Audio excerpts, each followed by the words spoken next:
How's it going? So today on BKRsport, we are back with the brand new NRL tips on the channel. Now, you guys have been asking for this for a very long time. Like, I did this last year, but I didn't do it this year because we've been so focused on streaming and so focused on doing other stuff that I didn't really do any of these NRL tips so far. So they are back. They're going to come to your feed every single Tuesday. So if you're not subscribed yet, subscribe, notification bell. But really, you already should be, because this is the video right here where if you are subscribed, then you have a chance to win a brand new NRL jersey. Now, I said once we hit 9,000 subscribers, I'm going to give away an NRL jersey to one of you guys. Now, this is going to happen for every single 1,000 subscribers that we do gain. This is just the first of many, but just before we get into our tips, all you need to do, 1, be subscribed, obviously. Number 2, and you need to go down there and comment right now how long you've been following the channel and who your team is. I don't care how long you've been following for. I don't care if it was yesterday, today. I don't care if it was 3 years ago. Appreciate you, but it doesn't really matter. That's not going to really affect the process. I'm just going to select a random person who's commented below on today's video. That's all you need to do. Subscribe, comment below, and then on Thursday night for the, I think it's Raiders, I should know this actually, because we're about to do a damn well tipping video. I think it's Rabbitohs and the Storm on Thursday night. We obviously will be streaming, guys. If you don't know, we do stream every single game here on this channel, and I'll be announcing the winner on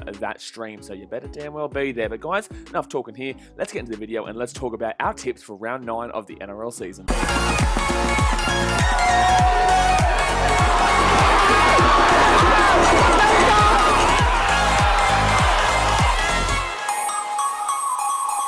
First up, like I was saying just now, we do have this that goes quite close to the Melbourne Storm. Now, guys, this is going to be a very interesting clash because both these teams are obviously top 4, and for me this year, I think that they're part of the top 3 of teams that only have a chance to win the comp. I don't think any teams outside of the Rabbitohs, the Storm, or the Panthers realistically can win it. I know the Eels are there and the Roosters are there, but not really for me. I don't really see them as a genuine contender alongside these 3 big teams that I just mentioned.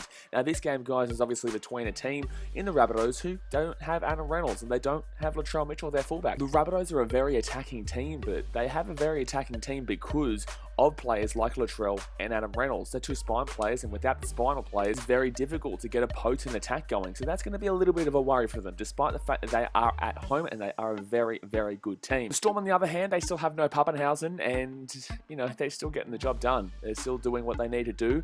I don't personally believe they've been that great this year. I think they've definitely still been one of those top 3 teams, but I still think that there are parts of the game the Storm are lacking in that other teams can figure out and can knock them down with. However, as we saw in the first game of the season between the Rabbitohs and the Storm went out to a big lead in the first half, and the Rabbitohs came home in the second half, still couldn't win though. The Storm did end up winning that game, and I think they're going to win this game too, to be honest with you. I just think the Storm are able to collectively come together as a team without star players better than, say, the Rabbitohs. Now, I'm not putting that as a negative on the Rabbitohs per se. I just think the Storm are able to adjust a lot better, and I've been given a lot more examples of it in the past and examples of it in previous games. This whole season so far, I think that the composure in the second half of the Storm has been their major weakness, and that is a scary sign considering they are going up against a team that in the last couple of weeks, you know, rampaged home against the Titans in the second half. It was 24-10 Titans in the first half, and the Rabbitohs ended up winning 40-30 in the end.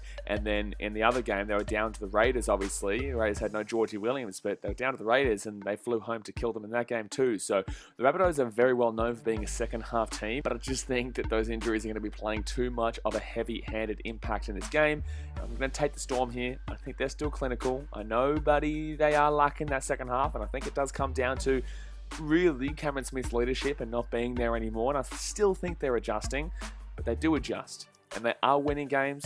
I just feel like the impact won't be as strong with them. So for me, I'm going the Storm, and I'll take a 1-12 margin. We have the Penrith Panthers going up against the Cronulla Sharks, and for me, this is a relatively easy game to predict. Now, I'd love the Sharks to be able to sneak something here and I guess make the competition a little bit more equal and interesting. Maybe interesting is not the right word. It is a very interesting comp this year because there are a lot of bad teams and there are, you know, a few good teams, but I just can't see the Panthers getting done here. Now, the Panthers themselves haven't exactly looked great this year. 8 in a row, and yet they're not looking exactly fantastic is an ominous sign considering that we're only early in the season still, and yes, there's plenty of time for them to mess it up, but you can't back that up on anything. Now, I know previously in the preseason, people were all yapping on about the fact that, you know, teams are going to know how the Panthers play now, and that's why they're not going to make the top 4. And I sat here and I'm like, what are you basing that on? It makes no sense why you'd be saying that because there's no proof in anything that what you're saying? Like, you're basing it off what, one grand final where they didn't have the experience that everyone knew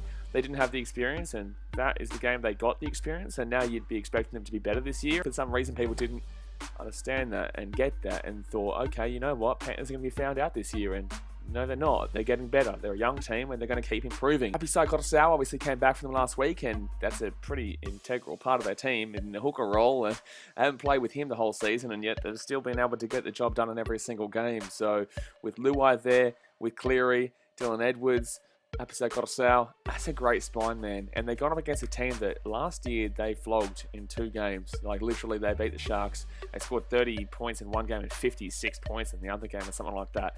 And I think the Panthers are going to run route here. Now, I know Sean Johnson is obviously there for the Sharkies and Chad Townsend's there, but they didn't get it clicking last week against the Storm. Now, that is the Storm, and there is excuses there. But overall, the Sharks aren't a great team. Now, they have the ability to put points on, but they are a very leaky defensive team as well. They don't mind to give up a few points. They're not exactly the greatest defense going around, and that's not good when you're going up against the Panthers, who are arguably the best attack going around, or at least one of the best attacks going around, maybe second fiddle to the Rabbitohs, but very close nonetheless. So I'm actually going to go the Panthers here, and I'm going to take them 13 plus. Sorry, Sharkies fans, but I don't think this is going to be your day. The first really difficult matchup of the week, and that's Friday night. Parramatta Eels going up against the Sydney Roosters. Now, obviously, we know that the Sydney Roosters have a lot of injuries. They have a ridiculous amount of injuries. You know, this team is really struggling for injuries right now, but they're still winning games. They're still, I think, top 5. I think they're 5th place right now, which is just ridiculous considering that this team is just depleted ginormously. Now, this team's always going to compete, guys, and I've been saying this for a very long time. The Roosters are a professional organisation. It doesn't matter how many injuries they get. They still have good backups. They still know how to run a team, and this team will always damn well compete. I haven't seen this team not compete basically in my entire life. So the point of the matter is that no matter how many injuries they get, I'm always backing them to at least put a good show on and give it a solid crack. When people started saying, oh, this team might miss the 8 because they lost Luke Keary and they lost a few players, and it's just like, hold on to him a second, Sailor. You know what I mean? Don't get too red hot too early. This team will always put a good team on the park. Maybe not their best team they can possibly do, but a good team nonetheless. On the other hand, the home team, the Parramatta Eels, they are 2nd place now. I don't really know how they're 2nd place, but they're still winning all their games. They're doing well to win their games. They didn't look great against the Bulldogs last week, but they got the job done and ended up winning by a decent amount. But that is the Bulldogs, the last place team, so you'd imagine that and expect that. I expected a better performance. You know, they put a lot of points on the board, but like I said, that's expected.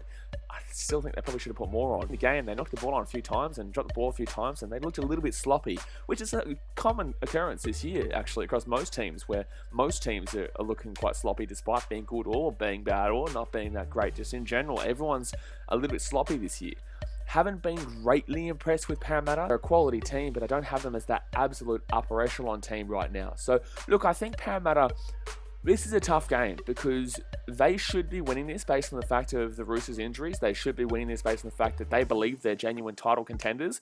Not that I believe that, but they believe that, and some people around the joint believe that too. But for me, I'm actually going to take a very young Roosters team here. Yep, I'm going to take the Roosters to win this game. I'm going to take them 1-12. I know it is at Bankwest. I'm pretty sure it's at Bankwest. It's not. I should actually check this because a lot of games lately have been in really regional places. It is at Bankwest Stadium, so it is a Parramatta home ground. I'm willing to take the risk here. I'm willing to take a risk. You can't go over the favourites in every single game, and not every single favourite is going to win. So I think if I'm going to take an underdog, this is the type of game I'd like to take them in. So I'm going to take the Roosters. I'm going to take them 1-12. This could go either way. This is going to be a fantastic stream on Friday night, and I can't wait to watch this game. Saturday afternoon, we have the Raiders going up against the Knights. Really tough match to predict. I don't really know who I want to take in this game, despite the fact that I just had a little think about the game, and I'm sitting here now, and I still don't really know who I want to take in this game, to be completely honest with you. The Raiders have looked very, very unimpressive this year, and they're not even in the 8 right now. They're actually in 9th place. They're not even in the 8. They do come up against a team that has been absolutely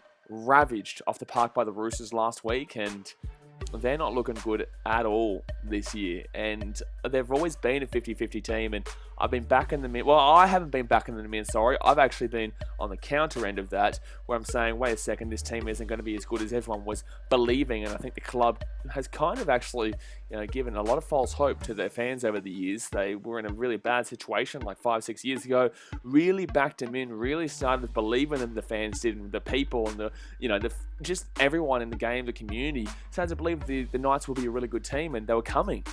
And they started to come, and then now is when they should be peaking, and they're not at all. Like, they've actually taken a step back, in my opinion. And I think we kind of seen this last year, and there's always signs that this team is so 50-50. So to wrap this game up pretty quickly, guys, I'm going to take the Raiders here, and I'm going to take the Raiders by 13+. I think the Raiders are going to be able to bounce back. I do. I think they're going to bounce back after, I think, 4 losses in a row they're on now. Something ridiculous. And honestly, the game against the Titans, and I say this on streams all the time, they weren't good in. The Titans dropped the ball over the line 3 or 4 times, over the line for a try. They lost by 14 points or something like that, but that game was a lot closer than the scoreline suggested. And I actually think the Titans were better with the ball, just couldn't hold on to it. So the Raiders are very on the edge of losing 5 games in a row. They didn't. They still won that game, but I still look at that game like, wait a second. The Raiders, that was pretty much the start of their absolute fall, in my opinion. And they didn't even look really good in that first game against the Tigers either, despite the fact that they ended up winning by big in the end, but they weren't good in the first half. But I think the Raiders are going to have enough in them to bounce back here against the Knights and get a solid win, because the Knights aren't a damn well good team right now. So, taking the Raiders, think they'll do it well, 13+. Get into Canberra. Next up, Titans at Newcastle Stadium. Now, I'm going to be at this game. I'll be vlogging this game. I'm obviously a Titans fan, guys, so do take this opinion with a grain of salt if you kind of think that I'm being biased or whatnot, but I do try and take a lot of bias out of what I say. However, the Titans-Tigers is an interesting clash for weird reasons. The Titans actually have their best record ever against the Tigers. The Tigers is the team they have the best percentage against. So you've got to weigh that into account. Now, the last time these two teams played, it was a very close game at Suncorp last year around the pandemic, and the Titans won a last seconds there. Titans are a much better team than the Tigers. I'm going to say it. The Titans are a much better team than the Tigers. I know the Tigers are coming off against a win against the Dragons, but the Dragons shouldn't be hyped up as much as they are, because they're the Dragons, and we've seen this kind of thing with them for a very long time, when they start the season well and then they fall apart. So the Tigers won that. That's cool. Congratulations. But they're also still not a good team. They're still definitely a bottom 4 team that doesn't have any attack, and the defense is actually not bad, but it's also not good. It's okay. It gets them by, but they're not able to score enough points to beat the other team anyway. And they come up against a Titans team that I actually have as a top 5 attacking team, but a bottom 3-4 defensive team. They're one of the worst defensive teams in the comp, but they are actually one of the better attacking teams in the comp. They scored 30 points against the Rabbitohs, despite the Rabbitohs not being the greatest defensive team ever. They flogged the Knights, they flogged the Cowboys, they flogged the Broncos in the first game, but they are coming off a loss against the Broncos, where they were up 22-0 in the first 15 minutes, and then completely capitulated, and the Broncos won, I think 36-22 or something like that, or 36-28. I don't know. Point of the matter is, they lost that game. And it was embarrassing. It's probably the worst loss the Titans have ever had in their history. Even worse than the 54-0 from a few years back at Seabus Super Stadium. Last chance for the Titans. If they don't win this game, you go back to Manly, when they lost 36-0 in an ambush. You can give excuses there, because one, it was out at Mudgee, regional stadium. They came up against a team that was bringing back Tommy Trbojevic. There was so much hype, there's so much motivation there, and we can all see how well Manly play now with Trbojevic there. They even competed with the Panthers just last week, the weekend just gone. The Manly are a good team, and it was an ambush, so you can make excuses there. Not a great deal, but you still can. Then they went up and played the Rabbitohs, up 24-10 at half time. People were saying they're a genuine, top 6 team. And then the second half, unfortunately, they completely capitulated and lost 40-30. And then you start to realise, wait a second, that's a bad loss. In the same sense, they did come up against the second best team in the comp, and a team that absolutely ravaged this team in the second half. Then they played the Broncos, so there was excuses there. Then they played the Broncos, and there's no excuses here. This is a bad loss. There's no excuses whatsoever. This is the wake-up call. So if they don't win against the Tigers in this next game, I think they're done. I think they're done. Firstly, the heads will go down for the rest of the season. I don't think they can prove anything else. I think that it shows that it really has been a bottle job of a season in early days, and I know it'll only be round 9, and they could still be in the 8, but they more than likely wouldn't be. But they're coming up against another bottom 4 team, because the Broncos are still a bottom 4 team. They didn't necessarily play an unbelievable game against the Titans. It was just the Titans' defense was just ridiculously woeful. They lose this after a game with no excuses and go back-to-back with no excuses while scoring 4 losses in a row. Dropping out of the 8, their season could honestly be done. Yep. So I'm taking the Titans 13+. And if they don't do it, if they don't do Titans 13+, then unfortunately, that is a massive disappointment. And really, I think the club needs to have a good hard look at itself once again. They need to see a lot better than what we're seeing right now. So I'm going to back them in the last time. I'm going to say Titans 13+ here because they are playing a woeful team. They need to fix their defense. I don't even want them to attack and train this week. I just want them to defend, and defend. Final game on the Saturday night, Cowboys versus Broncos. I don't think anyone cares about this match anymore. It used to be one of the biggest rivalries in the competition. Now I think it's kind of fallen apart and no one cares because they're both teams down the bottom end of the ladder. The Cowboys are coming off a loss to the Warriors where they were down 24-4 in the first half, and the Cowboys didn't really look good in that game at all. They came back in that game to lose 24-20. They didn't look that great. They came back against a Warriors team that also doesn't really look that great overall. Now, they came into that game winning, 3 in a row? One against Canberra, who haven't looked great at all this year. Aren't even in the 8, like I said before. Beat the Bulldogs and the Tigers. What did they do? 3 games in a row against no-hopers. Maybe Raiders aren't no-hopers, but they're on the brink right now if they lose another game here, especially to the Knights. So, nothing really too impressive there. They came up against a team that is brink of the 8, like the Warriors, and were done in the first half. I know they came back, but they were done. Don't really know where to go for the Cowboys. This is a difficult game to predict. We move on to the Broncos, who should be winning this game, really. I don't think their performance was as good as people are raving on about. I really think the Titans' defense was horrific enough to give them a lot of that win. At least in that Panthers game, where I didn't think they played well, I think they showed heart and passion. I think they showed enough to give the fans belief in what they're doing, even though they're still not great. And then they went and got flogged by Parramatta. Then they beat the Titans in a capitulation there. This is a game they should be winning. And I'm taking the Cowboys. I'm taking the Cowboys. I don't know who I want to take here, actually. I don't know who I want to take here. But I also think that a couple of their players had a better game against the Titans than they normally would other opponents. And I think Cowboys and Broncos are both overall worse than the Titans. Don't forget, Broncos fans, you did also lose to the Titans already this season and are well and truly below them on the ladder. I'll take the Cowboys here. I think it'll bring Brisbane back down to earth. But I'm not convinced the Cowboys are any good either. I just think they'll be able to win in front of the home fans 1-12. Sunday, Manly Warriors. Difficult game here. Manly, kind of how you're taking them right now. They're doing pretty well, but they're also coming off a loss to the Panthers where they weren't great, weren't disgraced, weren't horrible, but weren't great in the same sense, but still had a bit of feeling about them and had a chance at one stage, just couldn't kind of put it to bed and couldn't get over the line to really get back into the game. I like how Manly are. I think they're a pretty good team even without Trbojevic, but unfortunately they just don't connect together without Trbojevic. I think Trbojevic is the connector. I don't even think he has to play fantastic for them to be a good team. I just think he needs to be there to give the other players a motivation that he can change the game for them and get them going again. I think he's an unbelievable motivator. Even if he doesn't say anything, I just think that his presence is just such a quality presence there for that club. Warriors, on the other hand, I haven't rated them all season, and I don't rate them coming off that win there against the Cowboys. They're up 24-20 at half-time, and Reece Walsh has been pretty good, but in the same sense, inexperienced too. Made a few mistakes during that Cowboys game that really would have put that game to bed, but unfortunately made a few mistakes. Now, the Warriors have that X factor, but it's not like a great X factor where it's like if they're on, they're on. When they're on, they're kind of on, but they also have the ability to switch off in that same game. And that's what happened in the first half to the second half. Not a big fan of how this Warriors team plays. I just don't think that they're that fantastic in the spine, and I think they've got a lot of work to do here. And considering Tuivasa-Sheck is leaving next year and Reece Walsh is in the halves where he probably should be fullback, but they have Tuivasa-Sheck this year, so they're keeping him at fullback. I think Reece Walsh should be there, but then you can't really push Tuivasa-Sheck anywhere else because what's the point then? It's a bit of a waste, so it's a bit of a kind of throwaway year for the Warriors in my opinion, as Tuivasa-Sheck has said he's going to New Zealand for rugby union. I think it's a little bit of a throwaway year. So I'm going to take Manly here. I think Warriors will give a good account for themselves. This game a couple of weeks ago was like 13-12 to Manly to actually kickstart their winning form. But I'm going to take Manly here. I'm going to take them 1-12. I don't think the Warriors will be disgraced here, but I think it'll be a close game. I am going to take Manly, though. I think they'll be able to sneak home. Final game of the round, we have the St. Illawarra Dragons going up against the Canterbury Bulldogs. Another weird game. This is just a really strange way to finish off the round, just like we have at this round with the Dragons going up against the Tigers. Now we have the Dragons versus the Bulldogs. But really, the Dragons should be winning this. I did have the Dragons pre-season as wooden spooners, just like a majority of the community and majority of people. They very much impressed to start the season, and you cannot deny that.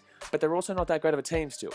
They just aren't. Unfortunately, they don't have the quality like a lot of these other teams do. I think they have a lot more quality than a lot of the bottom teams, but I still think they don't have the same quality as a lot of the upper teams and the mid-table teams.